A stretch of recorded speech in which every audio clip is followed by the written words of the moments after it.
అధికార పార్టీ నేతలకు కాసుల పంటగా మారిన ఉపాధి హామీ అని విరుచుకుపడ్డ సుభాష్ గాంధీ. ఉపాధి హామీ పథకంను అధికార పార్టీ నేతలకు ఉపాధిగా మార్చిన కూటమి ప్రభుత్వం. దీనిపై కలెక్టర్కు ఫిర్యాదు చేసిన సుభాష్ గాంధీ 250 కోట్ల రూపాయలను దోపిడీకి పక్కా వ్యూహం వేసిన కూటమి నాయకులు అధికార పార్టీ నాయకులకు కాసుల పంట.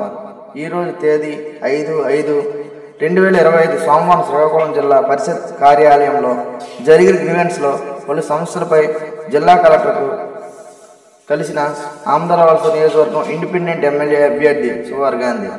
ఆమదాలవలస నియోజకవర్గంలో సుమారు 250 కోట్లు విలువ చేసే ఎంజీఎన్ఆర్ఈస్ మెటీరియల్ పనులు గ్రామ పంచాయతీలను పక్కన పెట్టి నిబంధనలకు విరుద్ధంగా అధికార పార్టీ నాయకులతో పనులు చేయడంపై తీవ్ర అభ్యంతరం తెలియజేశారు. ఈ పనులను వెంటనే నిలుపుదల చేసి సంబంధించిన అధికారులపై తక్షణమే చర్యలు తీసుకోమని తదుపరి గ్రామ పంచాయతీల ద్వారా పనులు చేసేలా చేయాలని కోరడమైనది. ఆమదాలవలస నియోజకవర్గ పరిధిలో అలికాం బత్తిలి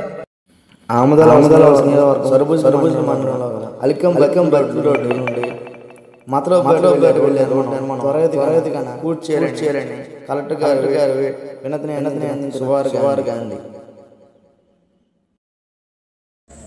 ఆమదాలవలస నియోజకవర్గం మందూరు మండలం మదలవాస గ్రామ పంచాయతీలో గ్రామ సభ తీర్మానానికి వ్యతిరేకంగా ఎంజీఎన్ఆర్ఈఎస్ చేటుకు వెండర్ ఐడి క్రియేట్ చేసి ఎంపీడీఓ లేఖ చేయాలని చట్ట వ్యతిరేక పనులు చేస్తున్న పంచాయతీ కార్యదర్శి పై చట్టపరమైన తీసుకోవాలని కోరడమైనది. దీనిపై సుభాష్ గాంధీ కలెక్టర్ గారికి వినతి పత్రం చేయడం జరిగినది.